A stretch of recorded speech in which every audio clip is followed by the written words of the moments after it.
Nous vous faisons un compte-rendu de nos interventions au conseil municipal du vendredi 17 mars dernier. Nous sommes intervenus sur différents points. Vous trouverez l'ordre du jour et le compte-rendu audio de ce conseil municipal sur notre site. Néanmoins, il nous semblait intéressant pour la première fois aujourd'hui de vous dire quand et comment nous sommes intervenus dans le conseil municipal. Il est parfois fastidieux pour beaucoup d'entre vous d'écouter les débats audio, parfois difficile aussi de venir assister aux conseils municipaux qui se tiennent à la salle Léon Masson.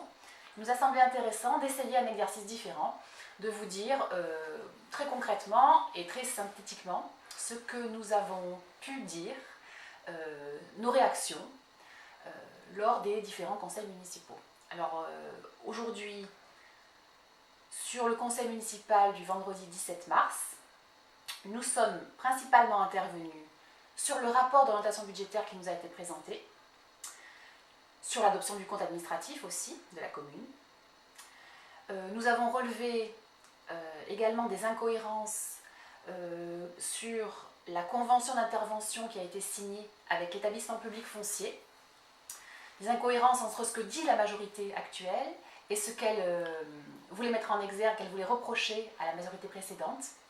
Il nous a semblé intéressant de soulever le fait qu'il y a beaucoup de choses qui ont été dites lors de la campagne municipale et aussi de nouveau depuis que la nouvelle équipe municipale est en place, des choses fausses qui ont été dites et on en a la preuve là, vraiment très flagrante, lors de certains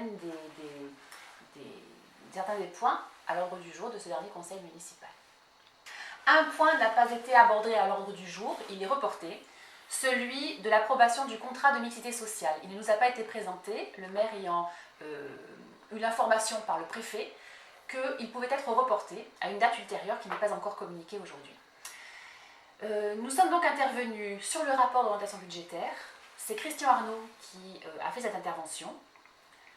Sur aussi l'adoption du compte de résultats, c'est également Christian Arnaud qui s'en est chargé.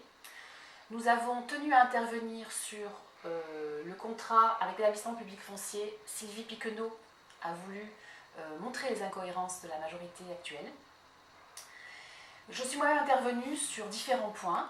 Le premier qui nous tient à cœur, c'est celui de la suppression de certains postes, notamment celui du responsable du personnel.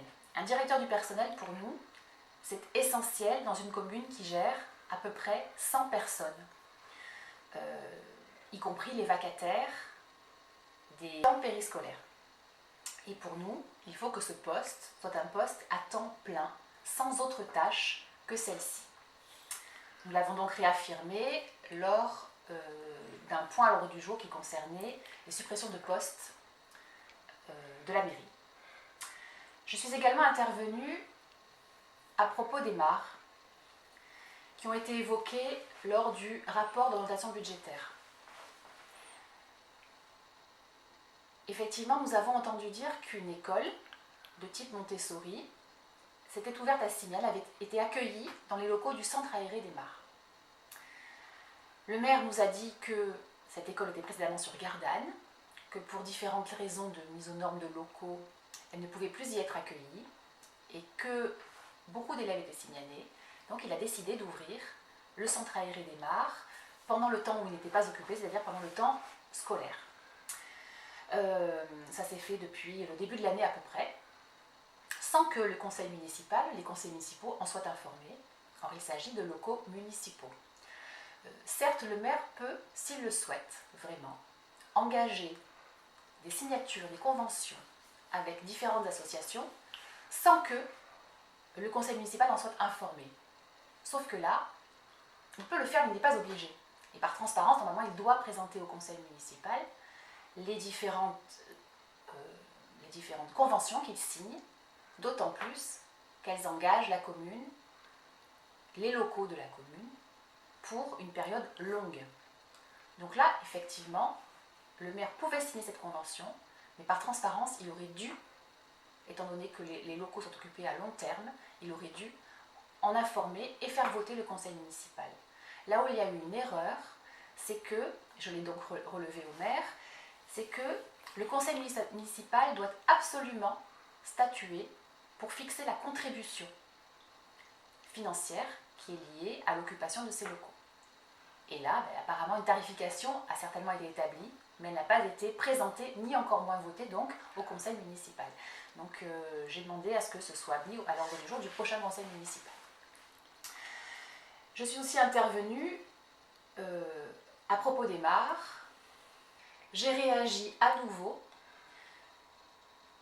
concernant cette aire d'accueil de camping-car dont le maire veut absolument qu'elle voie le jour sur notre commune. Ce n'est pas la première fois qu'on réagit sur cette aire de stationnement des camping-cars que nous jugeons vraiment pas nécessaire et dangereuse, juste au pied de nos massifs.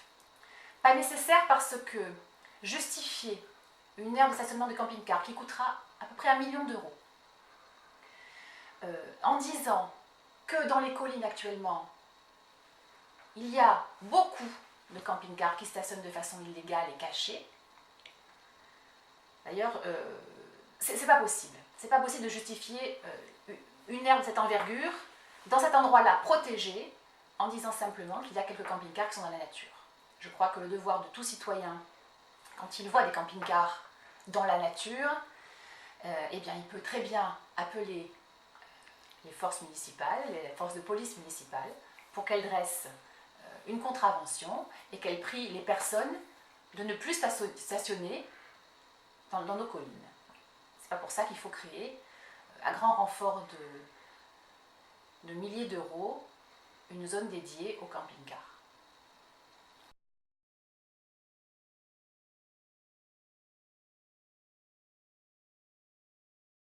À Simiane, naviguerait-on sans boussole? Le débat d'orientation budgétaire est un acte essentiel pour l'avenir de notre commune. On y dessine ce que l'on souhaite pour le futur, mais peut-on imaginer celui-ci sans une vue d'ensemble, sans une boussole? Il faut pouvoir répondre aux questions: quel village voulons-nous demain? Quel habitat? Quelle économie? Comment allons-nous nous déplacer en limitant la place de la voiture? Comment redynamiser le commerce local? Toutes ces questions ont été débattues dans le cadre du plan local d'urbanisme précédemment approuvé. Mais la municipalité l'a balayé. Certes, elle réalise les projets qui étaient prévus, le skatepark, l'aménagement du cours, la maison des associations, la crèche. Mais sans plan d'ensemble, tout cela apparaît comme du coup par coup. Il y a même des choses étonnantes, comme le fait d'implanter des logements dans un endroit inattendu, la zone d'activité des Frênes, éloignée du centre du village. Et le plan de circulation qui devait désengorger le centre du village, toujours traversé par le trafic de transit, il est perdu dans les sables. Il y a toujours ces projets de développement des mares avec ce centre pour les camping-cars, toutes choses dont on ne voit pas bien l'équilibre pour l'avenir de notre commune. Et on ne sait pas comment tout ceci s'intégrera demain et quels seront nos besoins en équipement. À toutes ces questions, il faut répondre en associant les habitants qui peuvent dessiner, participer à cette vision de l'avenir de notre commune. Et même l'opposition, pourquoi pas, ce sont des élus. Or, sur tout ceci, la municipalité agit sans nous associer. Elle est seule dans son coin. C'est dommage. Allez, monsieur le maire, encore un petit effort pour ouvrir plus la démarche sur l'avenir de Simiane.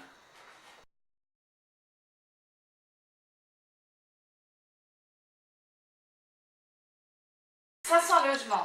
Nous sommes bien loin, monsieur le maire, des annonces faites pendant la campagne municipale sur les soi-disant 2000 logements que vous aviez annoncés pour notre projet des Charmilles.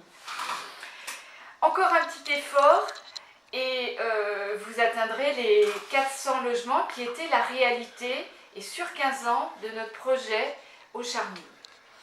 Alors, vous avez indiqué dans la délibération que vous considériez cette zone comme le seul poumon de développement de la commune. Nous partageons tout à fait votre diagnostic sur ce terrain et c'est bien là que nous avions notre projet de développement de la commune pour les années à venir. Par contre, ce qui est un peu paradoxal, c'est que vous, justement, votre gros projet de développement, les 70 logements, c'est aux Frênes que vous allez les faire, et non dans ce secteur que vous appelez le poumon de développement de la commune. Alors, c'est un peu étonnant, surtout que les logements seront aux Frênes, et vous prévoyez une école aux Charmilles. Vous n'évoquez pas du tout les nuisances qui vont être générées par les déplacements le matin et le soir, voire le midi, pour accompagner les enfants et les ramener. D'autre part, l'école que vous envisagez de construire, nous l'avons déjà dit, mais il faut le rappeler, depuis que vous avez enlevé l'intérêt communautaire de cette zone, des Charmilles, la construction de l'école et son coût sera entièrement à la charge des Simianais. Alors qu'avant, elle aurait été à la charge de la communauté, de l'intercommunalité et aujourd'hui de la métropole. C'est fort dommage. Alors, on a quand même du mal à comprendre la logique de tout ça, sauf à ce que vous prépariez un projet Charmilles qui ne dirait pas son nom et que vous allez appeler le projet des Hauts de Gady.